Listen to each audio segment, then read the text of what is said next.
Assalamu alaikum. Welcome to my YouTube channel. Students, today we are starting class number 23. And in today's class, we are studying about past indefinite tense. तो students, आज की class में हम बात करने जा रहे हैं पास्ट इंडेफिनेट के बारे में। पास्ट इंडेफिनेट टेंस के बारे में शुरू करने से पहले अगर अभी तक आप लोगों ने मेरे चैनल को सब्सक्राइब नहीं किया तो प्लीज़ सब्सक्राइब के बटन पर क्लिक कर दें। अगर आपको मेरी वीडियोस पसंद आ रही हैं और अगर आप इनसे कुछ सीख रहे हैं तो प्लीज़ लाइक एंड शेयर के बटन पर क्लिक कीजिए। और अगर आपको कोई मसला हो रहा है, कोई परेशानी हो रही है तो प्लीज़ आप लोग कमेंट्स बॉक्स में जाके कमेंट्स कर सकते हैं। तो चले आए गाइस, स्टार्ट करते हैं past indefinite tense. So students, past indefinite, past indefinite के सेंटेंसेस कौन से होते हैं या इसकी डेफिनेशन क्या होती है? सो स्टूडेंट्स, गुजरे हुए वक्त में जो कुछ भी किया या करते थे, गुजरे हुए वक्त में आपने जो कुछ भी किया या जो कुछ भी आप गुजरे हुए वक्त में करते थे वो पास्ट इंडेफिनेट है। अच्छा, गुजरे हुए वक्त में आपने जो कुछ भी किया, चाहे वो आपने 2 मिनट पहले किया या चाहे आपने 10 साल पहले किया, यानी कि आपने ये बात जहन में रखनी है कि गुजरे हुए वक्त में जो कुछ भी आप करते थे या जो कुछ भी आपने किया था वो पास्ट इंडेफिनेट में आएगा। देखिए स्टूडेंट्स, सबसे पहली बात यह है कि आपको सेंटेंस पहचानना होता है कि ये टेंस है कौन सा। जब आप टेंस की पहचान कर लेंगे उसके बाद फिर आगे आप उसके सेंटेंसेस बनाने स्टार्ट करेंगे। तो ये बात जहन में रखें कि पास्ट इंडेफिनेट टेंस कौन सा है, यानी कि कौन से सेंटेंसेस होते हैं पास्ट इंडेफिनेट के। गुजरे हुए वक्त में आपने जो कुछ भी किया या जो कुछ भी करते थे, ठीक है। अच्छा, इसकी पहचान क्या होती है? उर्दू जुमलों के आखिर में ता था, ती थी, ते थे या अलिफ, छोटी ए, बड़ी ए वगैरह आता है। मिसाल के तौर पे मैं ये कहता हूं कि वो कॉलेज जाते थे, तो अब जाते थे यानी कि वो गुजरे हुए वक्त में काम करते थे, जाते थे, तो जाते थे के एंड पे देखें ते थे आगे, ठीक है। इसी तरह से हम क्रिकेट खेलते थे, वो यहां आती थी, वो खाना पकाती थी, तो अब जो कुछ भी करता था, करती थी या करते थे वगैरह, ठीक है, तो उन सब के एंड पे ता था, ती थी, ते थे वगैरह आ रहा है। तो अब हम ये कह सकते हैं कि to express repeated actions in the past, कि गुजरे हुए वक्त में रिपीटेड एक्शंस को बयान करने के लिए पास्ट इंडेफिनेट का यूज किया जाता है। लेकिन साथ मैंने ये भी कहा कि या अलिफ, छोटी है, बड़ी है वगैरह भी आ सकता है। अच्छा, अब वो मिसाल जो है वो यहां पे मैं वाज़ेह कर देता हूं कि गुजरे हुए वक्त में जो कुछ भी किया, मिसाल के तौर पे मैं कॉलेज गया, अब गया के एंड पे अलिफ आ रहा है, ठीक है। तो गुजरे हुए वक्त में आपने जो कुछ भी किया, मिसाल के तौर पे हम क्रिकेट खेले, मैंने अपने दोस्त को फोन किया, उसने मुझे इस बारे में बताया, मैं बाजार गया, मैंने ये किया, मैंने वो किया, यानी कि गुजरे हुए वक्त में आपने जो कुछ भी किया, चाहे वो आपने 5 मिनट पहले किया, चाहे वो काम आपने 10 दिन पहले किया, इसी से कोई फर्क नहीं पड़ता, ठीक है। तो गुजरे हुए वक्त में जो कुछ किया या फिर जो कुछ करते थे, ये इसकी मेन डेफिनेशन है। एंड पे ता था, ती थी, ते थे या फिर अलिफ, छोटी ए, बड़ी ए वगैरह आता है, ठीक है।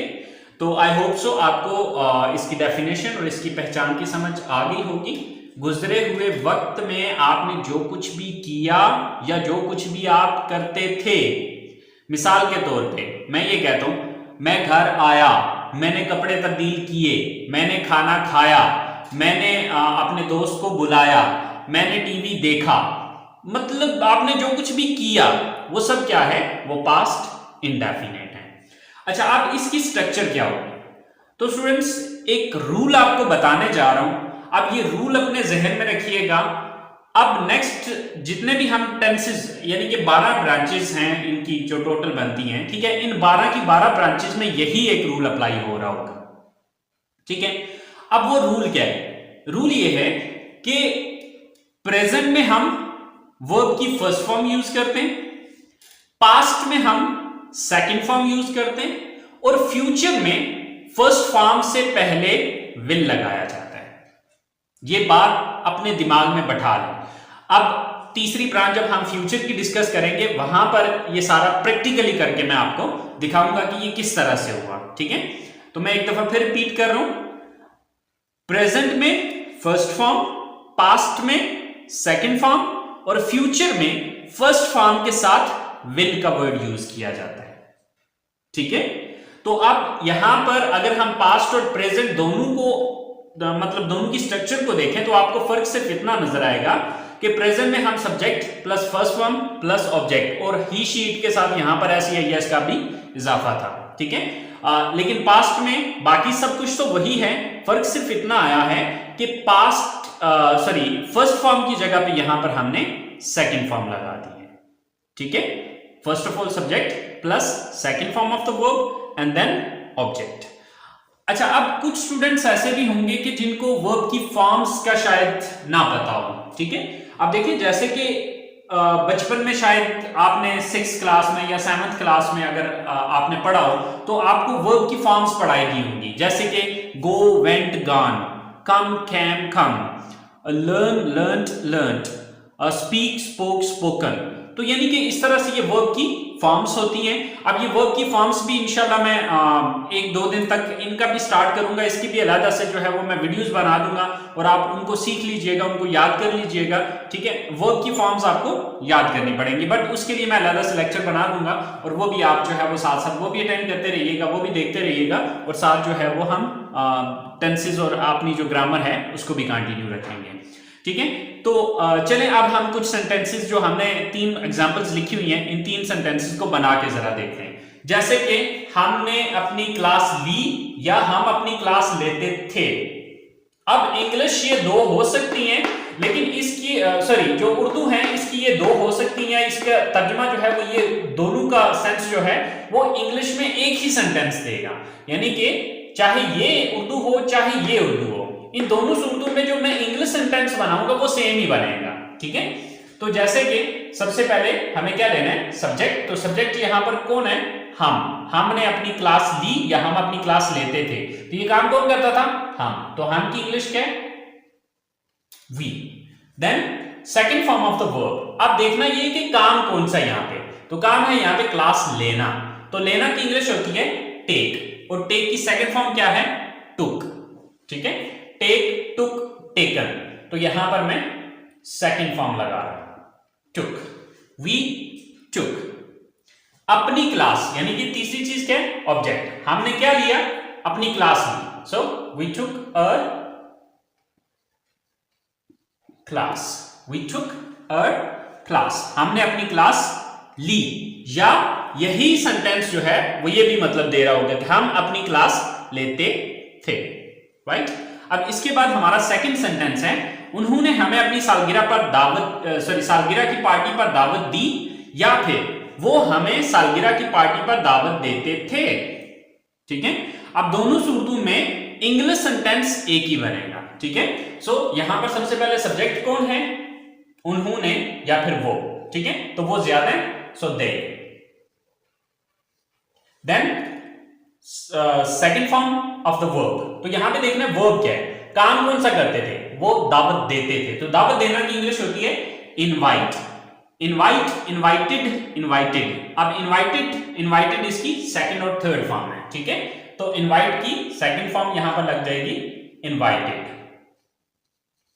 सो दे इनवाइटेड, किसको दावत दी, हमें, अस। दे इनवाइटेड अस, किस चीज में दावत दी है, अपनी बर्थडे पार्टी में, in their birthday party.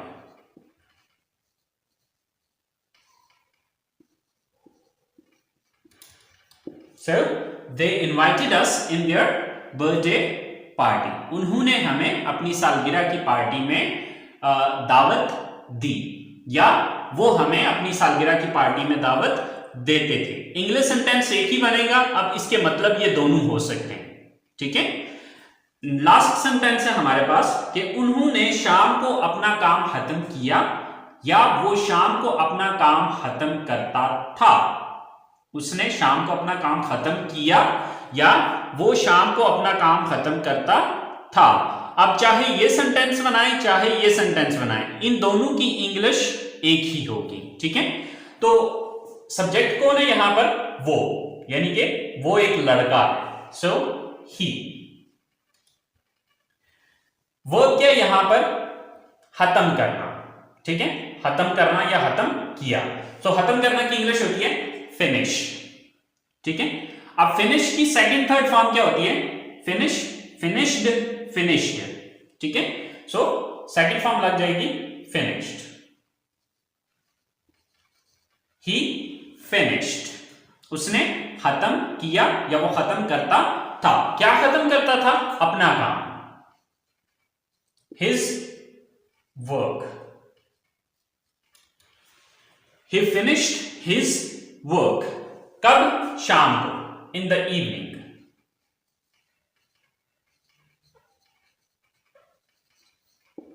So he finished his work in the evening. वो शाम को अपना काम खत्म करता था या उसने शाम को अपना काम खत्म किया। तो स्टूडेंट्स, ये है पास्ट इंडेफिनिट के positive sentences. I hope positive sentences की समझ आ गई होगी। फर्क सिर्फ इतना आया है कि प्रेजेंट में हम फर्स्ट फॉर्म यहां पर यूज कर रहे थे, अब हम क्या कर रहे हैं, यहां पर फर्स्ट की बजाय सेकंड फॉर्म यूज कर रहे हैं, ठीक है। तो पास्ट में हम सेकंड फॉर्म यूज करते हैं। सो आई होप सो आपको इस बात की समझ आ गई होगी। तो चले आए, अब हम इसके नेगेटिव सेंटेंसेस को देखते हैं जरा।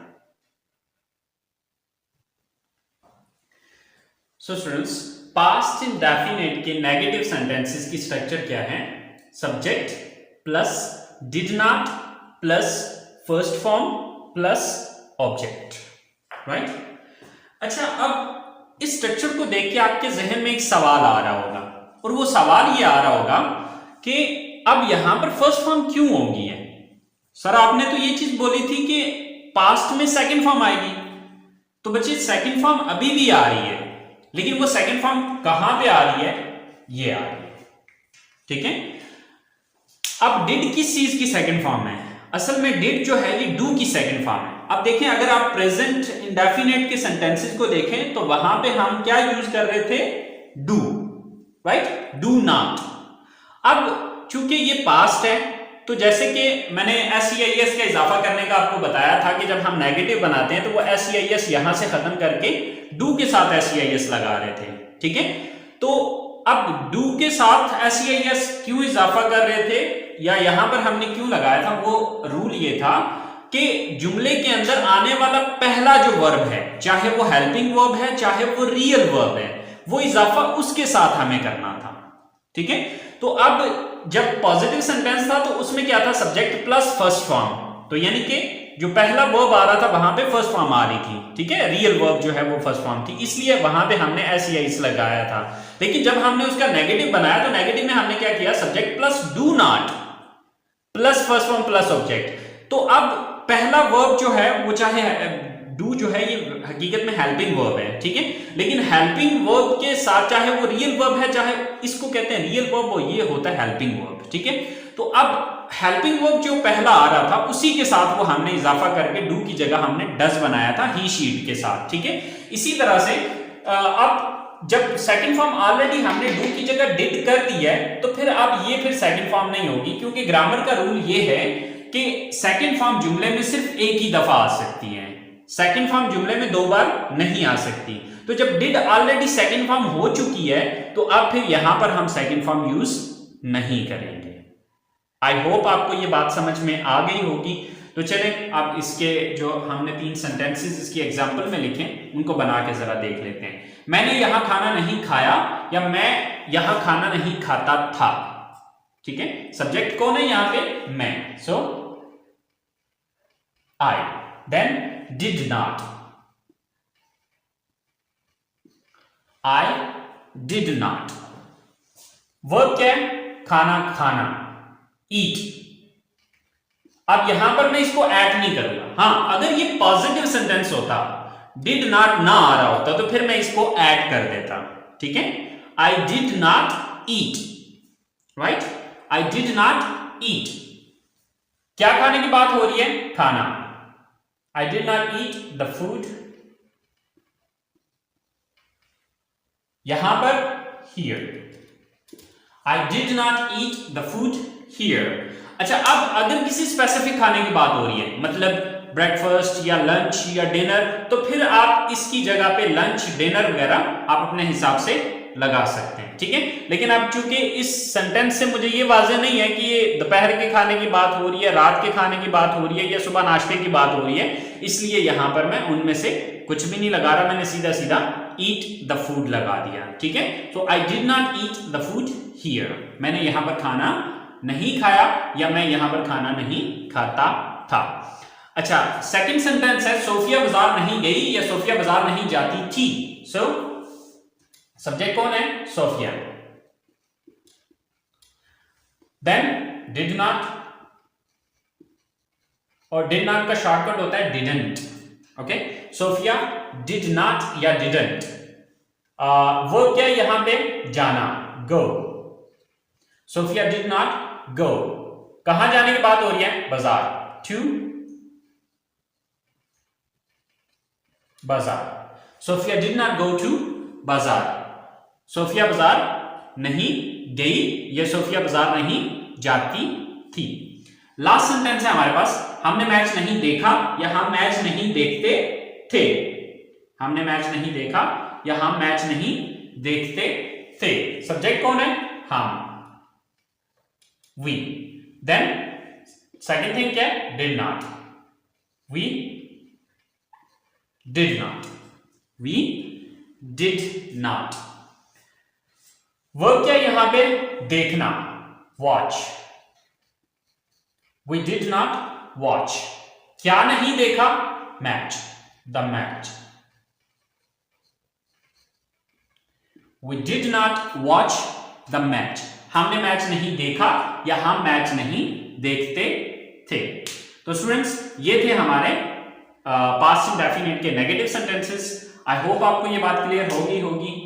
तो अब जब हम इसका इंट्रोगेटिव बनाएंगे, तो इंट्रोगेटिव बनाने के लिए हमने सिंपल क्या करना है, ये रूल मैंने आपको काफी टाइम पहले भी बताया था, पिछली क्लास में भी बताया है, अब भी बता रहा हूं कि जब भी आपने किसी चीज का इंट्रोगेटिव बनाना है तो उसका नेगेटिव देख लें, ठीक है, कि किस लफ्ज के बाद नॉट लगाया है। तो यहां पर हमने किस लफ्ज के बाद नॉट लगाया है? डिड के बाद नॉट लगाया है। तो इसका मतलब है इसी डिड को उठा के मैंने जुमले के शुरू में लगाना है, तो ये मेरा इंट्रोगेटिव सेंटेंस बन जाएगा। तो चलिए गाइस, स्टार्ट करते हैं हमारे interrogative sentences. So students, interrogative sentences की स्ट्रक्चर है did plus subject plus first form of the verb plus object and at the end there is a question mark. So हमारे पास सबसे पहला सेंटेंस है, क्या आपने मुलाजमत के लिए दरखास्त दी या क्या आप मुलाजमत के लिए दरखास्त देते थे, राइट? दोनों सूरतों में सेंटेंस इंग्लिश का एक ही बनेगा। सो सबसे पहले डिड, देन सब्जेक्ट कौन है? आप, यू, डिड यू। अब वर्ब क्या है? दरखास्त देना। दरखास्त देना की इंग्लिश होती है अप्लाई। डिड यू अप्लाई, किस चीज के लिए? जॉब के लिए या मुलाजमत के लिए, for job. Did you apply for job, क्या आप जॉब के लिए अप्लाई करते थे या दरखास्त देते थे, या क्या आपने जॉब के लिए दरखास्त दी? सेकंड सेंटेंस है, क्या उसने आपको इस बारे में बताया था या क्या वो आपको इस बारे में बताता था? So first of all did, then subject, subject कौन है? उसने या वो, यानी कि वो एक लड़का, ही, डिड ही। अब वो क्या यहां पे? बताना, tell.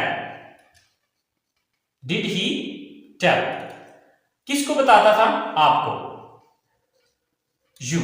Did he tell you, क्या वो आपको बताता था? किस बारे में? इस बारे में, about this.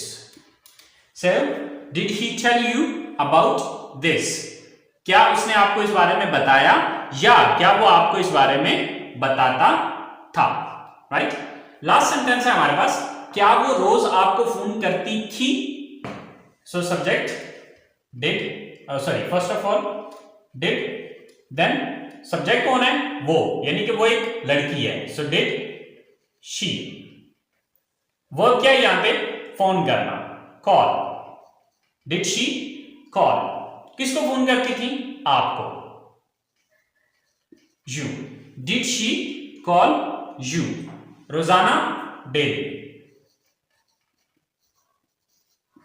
Did she call you daily? या डेली की जगह पे यहां पर हम एवरी डे भी यूज कर सकते हैं। सो ये हमारे पास्ट इंडेफिनिट टेंस की इंटरगेटिव सेंटेंसेस हैं। आई होप सो स्टूडेंट्स, आपको पास्ट इंडेफिनिट टेंस की समझ आ गई होगी। फिर भी अगर कोई कंफ्यूजन रह गया तो प्लीज आप लोग कमेंट्स बॉक्स में जाके कमेंट्स कीजिए, इंशाल्लाह मैं आपको गाइड करूंगा। सो स्टूडेंट्स, अगली क्लास तक के लिए इजाजत दीजिए, दुआओं में याद रखिएगा। अल्लाह हाफिज।